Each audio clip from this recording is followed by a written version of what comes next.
Eric, Yes, it's lovely to be with you as always. thank you. And let me just say to people who haven't read the book yet, because I'm privileged to have been able to read it when it was in its draft form, Otto and Daria, A Wartime Journey Through No Man's Land, is about life before, during, and after World War II in Germany, England, and Canada.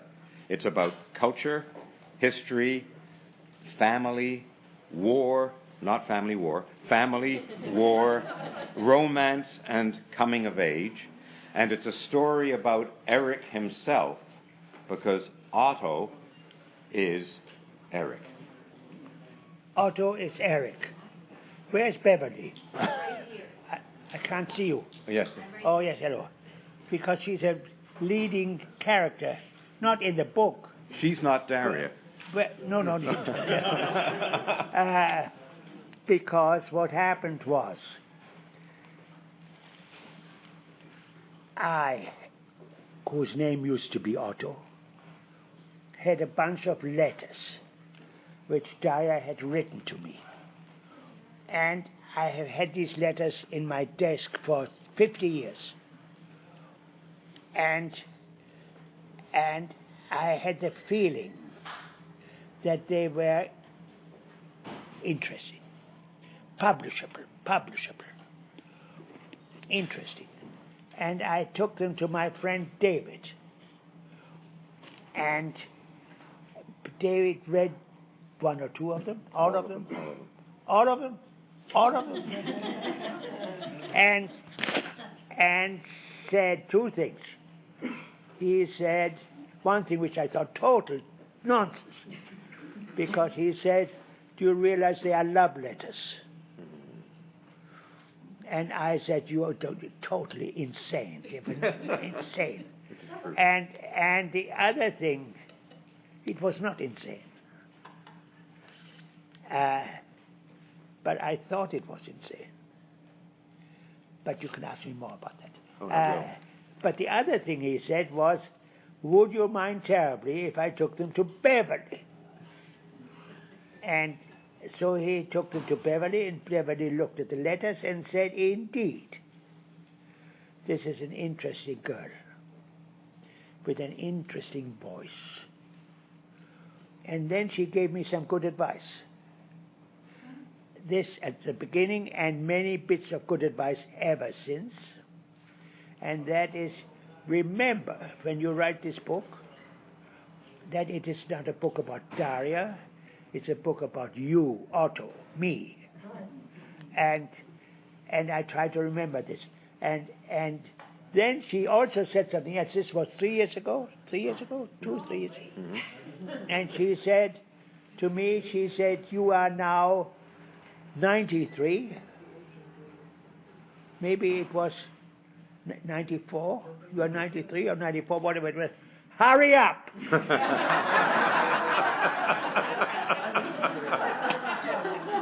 And so I did this, and I hurried up, and I wrote it, and then I showed it to her, and then she had a number of things to say, and then I wrote it again. I always listened, didn't I listen? Yeah. I always listened to what she said, and then I went back to her, and I said I did what I was told, and she said, looked at it again, and then she went to Horace, submitting this book to publishers and getting rejections. I don't want to ask you. You can't remember how many. About 30. How many? 30. 30. Can you imagine that? 30 rejections. And the reason. Thank you for asking me this question. Yeah. And the reason. I probably won't ask any more.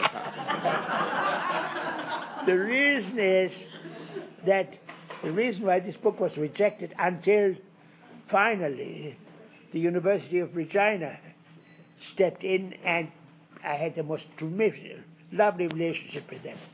And the reason that the difficulty is that when it is boy-girl, Otto, whoever it is, Otto, Eric, and a girl's name, people, publishers, especially publishers, expect a straightforward love story. And they expect Romeo and Juliet. And this is not what this is at all, not at all. And that is that when David said, do you realize that these are love letters? It really struck me genuinely, you are a witness, as absurd, because they are not, because I was never, I don't want to say never, because towards the end of our relationship, there was a kind of distant romance between us. I was here and she was there. But this was under very special circumstances. Would you like to explain? I would like to explain, and it may not be so difficult, but I was interned, which means I was incarcerated, which means I was imprisoned, which means there was a barbed wire around me, and it means there were guards with guns.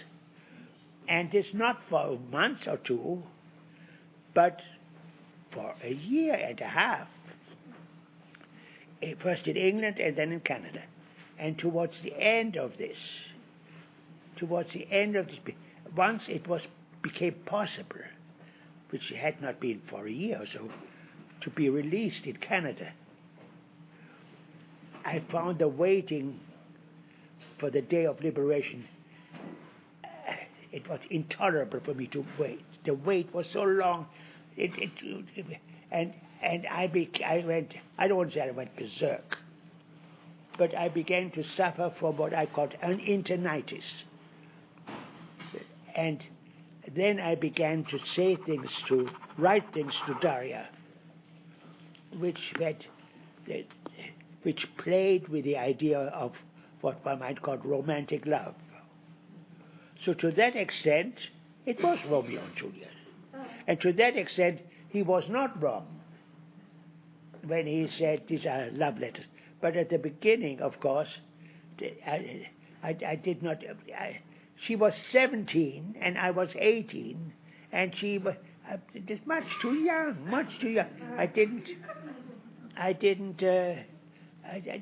She did not seem to me to be a love object. There's one other issue you brought. You only kept Daria's letters. Mm-hmm. There are not Eric's letters, so we don't know what Eric wrote to Daria. We only have... Well, Beverly made a good point. But fortunately, my letters are lost because they were not of the same quality as hers. She was a terrific writer from the beginning. She was 17, and as you will see, they're very good. And I cannot imagine that my letter were anything like as good as hers, or as amusing, or as deep as her letters.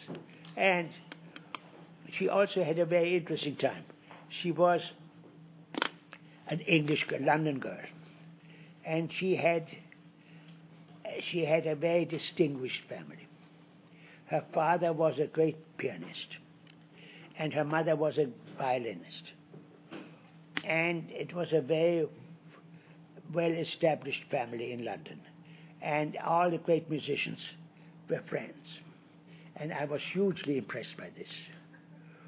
And she, having had a terrific childhood in London, in this milieu, as she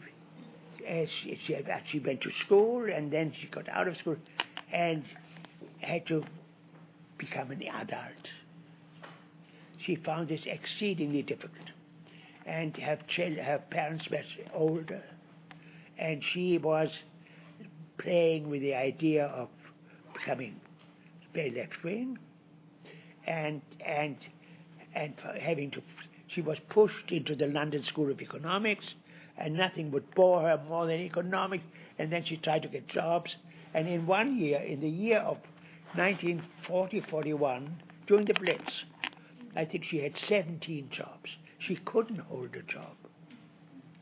And by then, my mother had arrived from Germany in February 1939.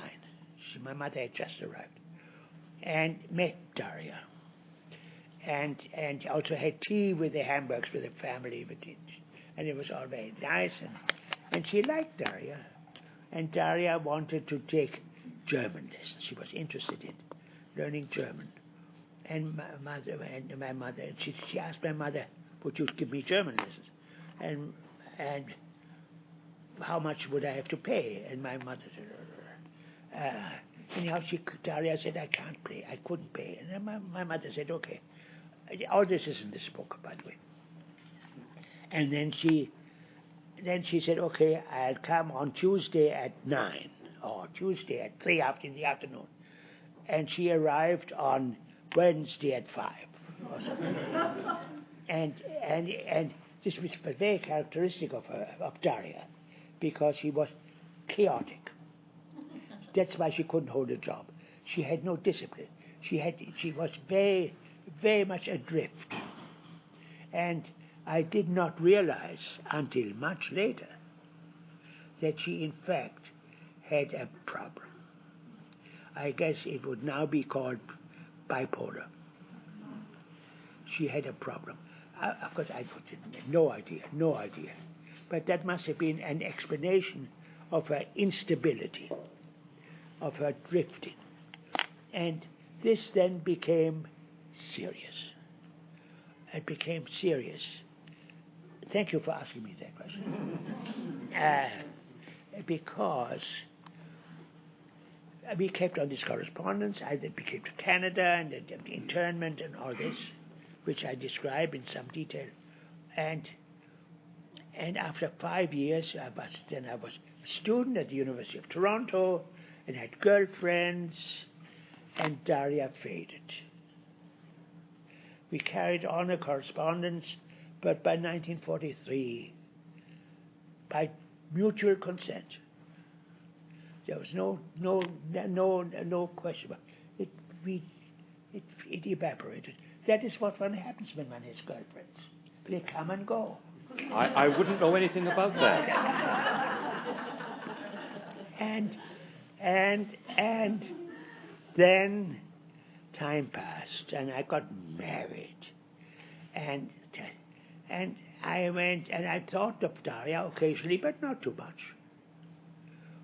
And then I misbehaved because I went to London. I went quite often into Europe after the war, and I never called.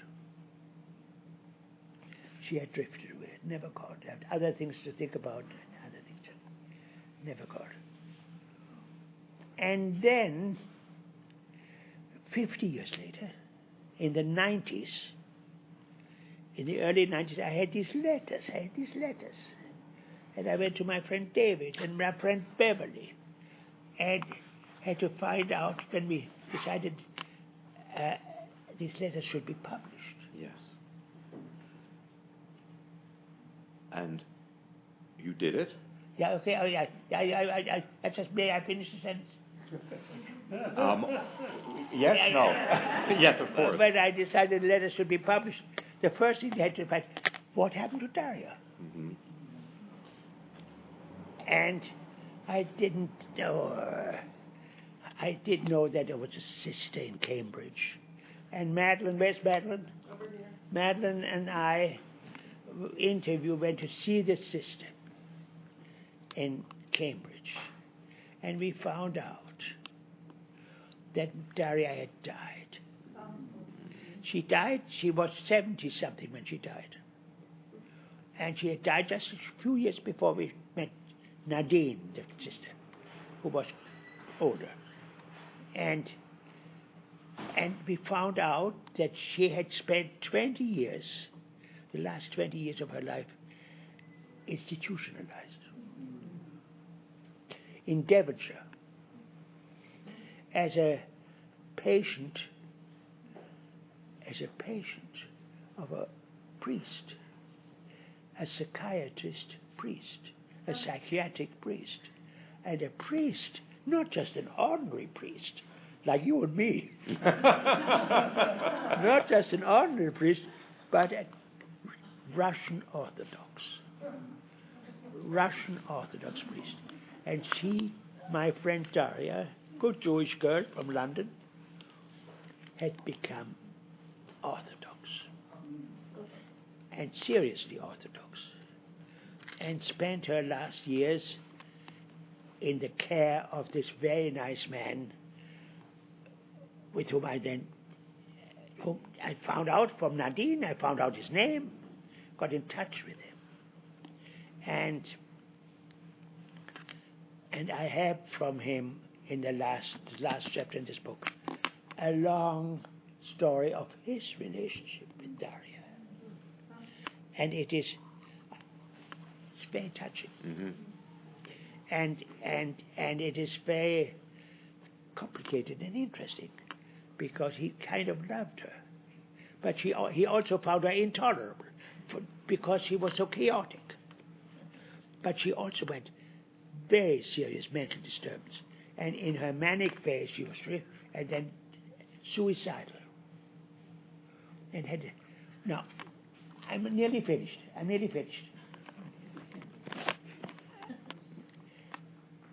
In the 90s, after we found out that she did, I had to go to another sister who was in charge of the family custodian, to get permission to publish letters, because I didn't know it yet, but Beverly told me later, the copyright of the letters are with Daria and her descendants and her relatives, not with me, the recipient of the letter. She had the right. So I had to get the right to get permission from the family. And I went to the sister, also a pianist, in London. I found her I found all this through detective work, addresses and all this I found. And to make it short, the sister, who immediately knew who I was, although my name was Otto, Daria knew me as Otto. By that time I was Eric. She knew immediately who I was, and she said to me, look, when Daria needed you, you were not available. And now you need me, and I am not available. So I did not get permission to publish the letters until a year ago or so, something like that, 2 years ago. And because Daria, apparently family felt that I had abandoned her, that I was a cat, that I had abandoned her, and I felt terrible about this. And I deal with this in the book, so that's all it is. You've answered all my questions. and what I would like, can I have your permission to see if there are people here who have questions for you? You have my permission. Okay, so here's one from Tony. You have a question, Tony? Can you make a comment about the subtitle of the book? What is it? Oh. The subtitle is A Wartime Journey Through No Man's Land, and it's No Man's Land that captured my attention. Is that? Because we both were uprooted by the war. I was uprooted because my existence as a German Jew had been destroyed by the Nazis. And she, through the circumstances of wartime London, was uprooted from her family and was adrift. And we were both in no man's land. And I arrived here safely, but she remained adrift until I got her alive. So, but she had lost her bearing. And this is kind of implied in her letters.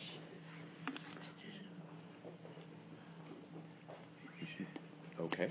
A question from someone else? Anyone else have? There's a bunch of people just came in. Yes. Here in this Well, hi, Abby. Oh, that's Abby. Yes, did you have a question? Well, there's 5 people here who just came in and we didn't Oh. hear anything you had to say. Well, they will. Maybe you We could address that by saying that this is being recorded, and it will appear on the blog. I think Eric's blog. Really? I think that was the plan, wasn't it, Tony? It is now. It is now. I'm not sure that we could easily, comfortably do a summary of what you've missed. Yes, please. You have to buy the book. Well, exactly, and it's yes. Eric, I have a question. I'm assuming you remember something about the letters you wrote to her. You certainly remember the level of quality. But do you remember more? If we were to magically have them from your recollection, would we see an exchange in which you were directing the subjects and the themes, or was it Yes. she and you were responding? Throughout, you see in the way she deals with her subject matter a kind of reflection of what I had written to her. And she responds to me, and she teases me, and she thinks, oh, you are so superior, you're always so superior, maybe you will laugh at me about saying this. And yeah, it is in that sense an exchange. And I think that the reader will find they won't miss my letters at all, because they are reflected like in a mirror. They are reflected in her letters. I think that's true. And there's such a richness of background and what's happening to you and to the world all the way through this. And maybe that's a question. How did you integrate your story, the political context, and your own feelings? Excellent question. Excellent question. Do you have an answer? I have an answer. Good. And the way this all comes together is through the internment. Mm-hmm. Because there I was, a Jewish refugee in London, extraordinarily fortunate, unbelievably fortunate. I was at Cambridge. I was, in 1937, I went to Cambridge. I had been to school, a public school in England. I left Germany in 1935, Frankfurt, which I describe. I was, compared to almost everybody else, I was blessed, unbelievably fortunate. Come to England, went to Cambridge, where I read in the papers about Crystal Night, for example, in November 1938. And in Cambridge, the most beautiful university city in the world, other than Oxford maybe, and never really quite enjoyed it because of what was going on in the world. And the whole thing of Munich and appeasement, and the year before the war, I met Daria just before that, you see. And all this is reflected in the correspondence. And then suddenly, and you see, I was still technically a German citizen. I had a German passport, like thousands of others. I had a German passport. I was German national. And when war broke out, normally, when you make a war, the first thing you do is you intern the nationals of the enemy. And that had been so in 1914. And for 1914, all Germans in England were interned, and all English people in Germany were interned. And in 1939, that was not so easy, because there were, I think, 80,000 or something German refugees, Jews, mostly Jewish, not all Jewish. In England, you can't, and the whole political situation psychologically completely different. And so the British had a problem. What are we going to do with all these people? And they behaved very well. The British behaved very well. When the war broke out, they behaved very well. They said, we can't just lock them up. And they established tribunals. Everyone was interviewed. Whether they were genuine refugees, because there was naturally the suspicion that some of these people may be spies. So during the Phony War, which is between September 39 and May 1940, it's quite a long time, more than half a year. The war had really not broken out yet. We had a normal life. We had gas masks, and there was a blackout, but the war had not yet. But then, in May 1940, when the Germans invaded Holland and Belgium, it was the end of Chamberlain. Churchill came to power on May the 11th, May the 10th, 11th. And one of the first things they did, it's incredible, that's incredible. One of the first things, the war cabinet, the Churchill's cabinet, the first cabinet meeting, May 11th, was intern all these people. All the ones near the coast. All the ones near the coast. Cambridge is relatively near the coast. And the next day I was interned, on May the 12th. And all this was very, and you see, this has all come together. And then for a year and a half, the internment was actually very polite, very polite. Would you mind coming? Would you mind terribly? and then we didn't know what to take along. I was 2 weeks before my final exams in Cambridge. So what about my exam? What about my exam? What about do I take my notes along? Sir, it'll only be a few days. Just take a toothbrush. And just, but, okay. So this is where it all comes together. And highly dramatic activities where the war and the psychological situation. There was my mother in London. They didn't intern women. Mostly. They interned a few women, but mostly they did not. Because the British thought women can't be spies.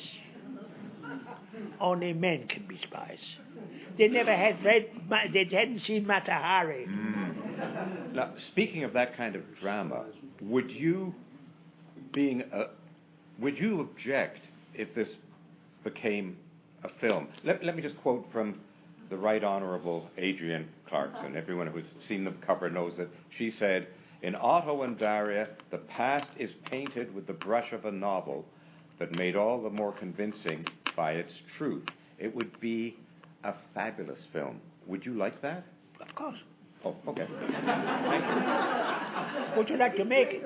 I wouldn't, but I think... What about Vince? Where Vince Carlin? I'm a little old for that. Yeah.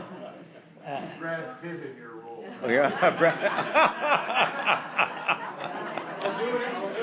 Candy. There are two people who are quoted on the cover of the book. One of them is Adrienne Clarkson. The other is John Robert Colombo himself, the king of quotes. And I wonder, John, do you have a question for Eric? Yes, I do.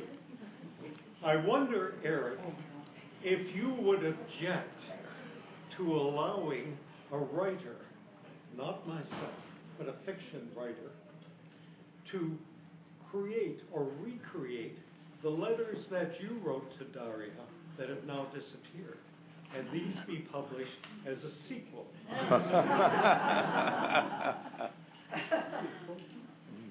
No, I would not agree.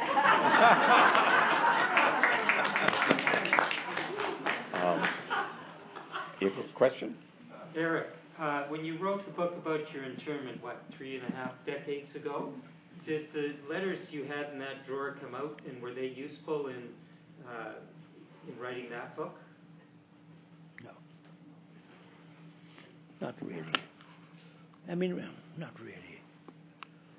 Why don't you say what the name of that book is and what its purpose was? Because That was you're referring to Deemed Suspect, right?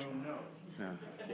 Well, Which book? What's the title of that one? Deemed Suspect. Now, yes. it so happens by pure coincidence that the lady who I think invented the title and the lady who was instrumental in bringing this book to, what is it? I don't speak English. English is not my language. Fruition?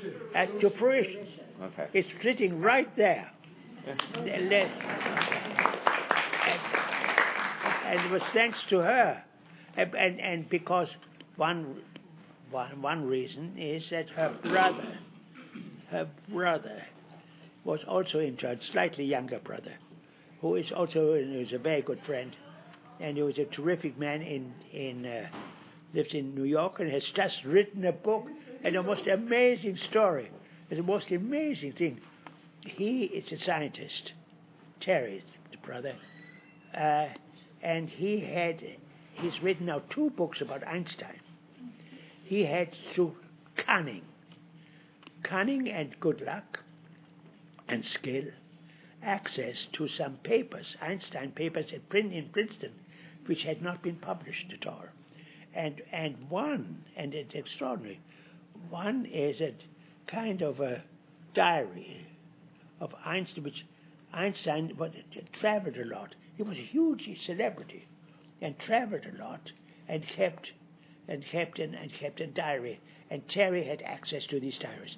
And Terry also, just his brother, had access to the memoirs of the papers of a housekeeper at Einstein's house in Berlin, way back about Einstein. And so Terry had, and it's a terrific story, and a lovely relationship with Einstein.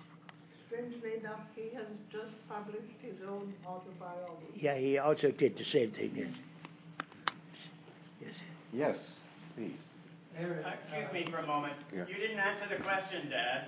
Did you refer to the letters at all when you were writing? No, 1,000 times no. I never thought of them. And not only that. I wrote a book, a real book, 300 pages, 200 pages, 300 books, about Daria's father and 3 brothers. Mm-hmm. They were the brothers Hambourg, 4, and they were all musical, all of them. I wrote a book, The Brothers Hambourg, and never referred. Where's my son? There is back. I never referred to Daria. Never referred to her. Never. It was the older generation I did. And some of you, I can see a number of people who are over 40 here. Some of you may remember the House of Hamburg on Yorkville. Mm-hmm. That was the youngest of the 4 brothers. He was the House of Hamburg, Clem, was the uncle, Daria's uncle, one of the uncles. So, thank you for asking that very clever question. I didn't ask it. Yes. Sir. I want to know your internment that you just referred to on the 12th of September. Anyway, or May, was it? Anyway, that internment brought you to Canada, am I right? Yes. Just talk a little about that part of it that happened here. This is how it happened. The British interned all these people, mostly men, in between May and June 1940. And so they all had these people in camps, for which they were not really prepared. These camps were largely improvised. And the Nazis were at the other side of the channel. And the British said, well, how can we get rid of all these people? So Vincent Massey, High Commissioner in London, a question was addressed to the British government, Mackenzie, to the Canadian government. Government, can you take some of these? Can you take them? And they first said, no, I deal with this. At first, the Canadians said, oh, it's the last thing we want. And then they said, England is under siege. England is interested. Maybe that's the least thing we can do. And they said, okay. But the British were clever enough not to tell the Canadians the truth. That the British just said, we have these prisoners here. Prisoners. Would you take them? And the Canadians said, oh, yeah, we'll take them. But the British did not say most of them are Jewish. They were very clever. The British were very clever. The British knew that if they had told them the truth, that most of these people were Jewish, the Canadians would have said, none is too many. So the result was, to answer your question, the result was that when we arrived here in July 1940, we were received by the Canadians as though we were real enemies. Parachutists, SS men, parachutists. So when we arrived in Quebec City, the whole Canadian Navy was mobilized, the Canadian Army was mobilized, the RCMP was mobilized to receive these dangerous people. And then when we descended from the ship, there were rabbis, little Talmudic scholars with earlocks, and the Canadians said, well, who are these people? We were expecting parachute. We were looking forward to some real Nazis.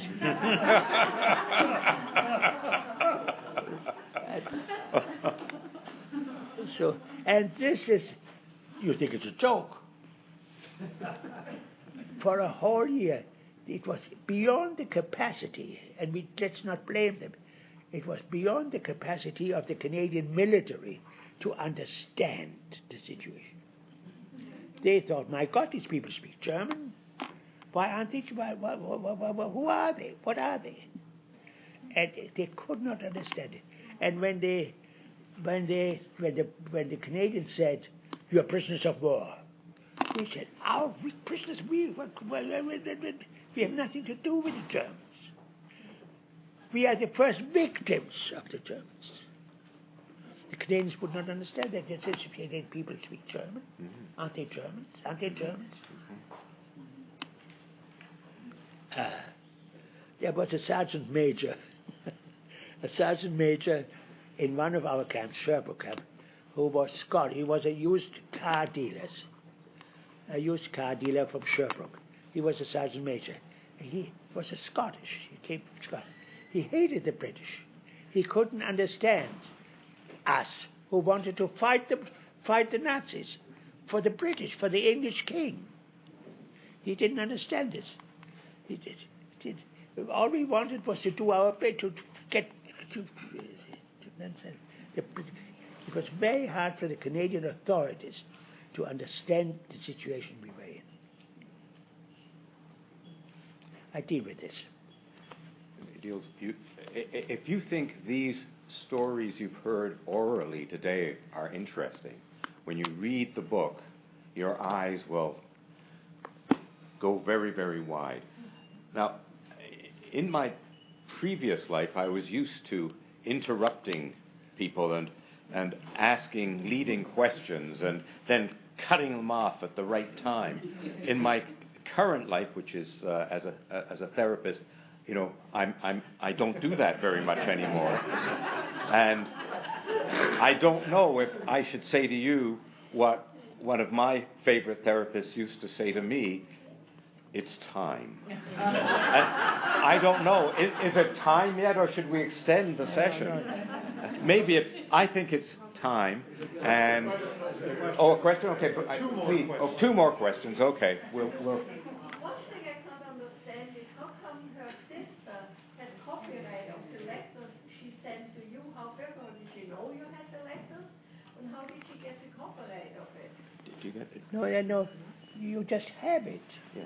It's automatic that the person who writes has the copyright. every letter you write, Yeah. every letter you write, you have the copyright. Isn't there a time on that though? 75 years after the author's death, or 50. Yeah. So you would have had to, if you'd waited for the copyright to expire, you would have written this when you were 120 or something. Mhm. Yes? Question to the author. Yes. Could you explain to us the difference between fact and fiction? 25 words or less. Is that McGreevy? Yeah, I think so. Yes, it is. It's an impudent question. Yes. Which are the best? This is It's all fact. Yeah. Not a word is invented. Unlike his other books. Really? Really? No, I mean, I didn't see that you were there. Otherwise, the question as to who might make a film, this is the man to make the film about. Yes. A great sage once attempted to describe for me the difference between fact and the truth. What do you dedicate to, facts or the truth?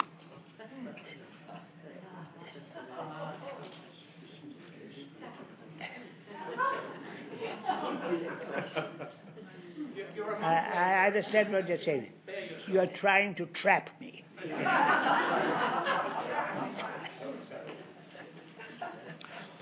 Facts are the truth as you see them. I'm asking an authority here in front of us. Yeah, I mean, I'm helping you. on the matter of facts and truth, I am frequently involved in arguments, in discussions, some of them heated. And it is customary for people nowadays to say, I'm entitled to my opinion, you are entitled to your opinion. And I say, indeed, I'm entitled to my opinion, you are entitled to your opinion, but you are not entitled to your own facts. Facts are facts. You are not entitled to invent facts. Facts are facts. You are entitled to your own opinion, but you are not entitled to your own facts. And maybe that is an answer about truth. It sounds like a new theology to me. Yeah. It's about meaning, isn't it?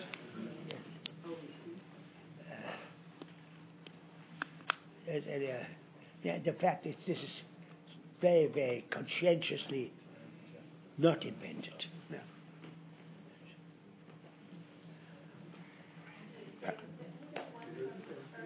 An earlier. Oh, right here. Yes, please. Excuse me, I wanted to say, in light of these revelations of the past couple of minutes, couldn't you think that we might call this book an autobiography?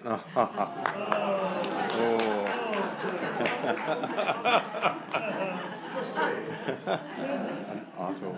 Who was that? But brilliant. That's brilliant. Whoever you are. That's true. I think it's Stuart. Yeah, Stuart. Oh, Stuart? Yes. Oh, it was Marvick? Yes. Oh, Yes. hello. I think we probably should stop now, and I don't think it's necessary to sort of say get your copy. I mean, if you aren't convinced by now, and thank you, Eric. Thank you for inviting me, and it's such a.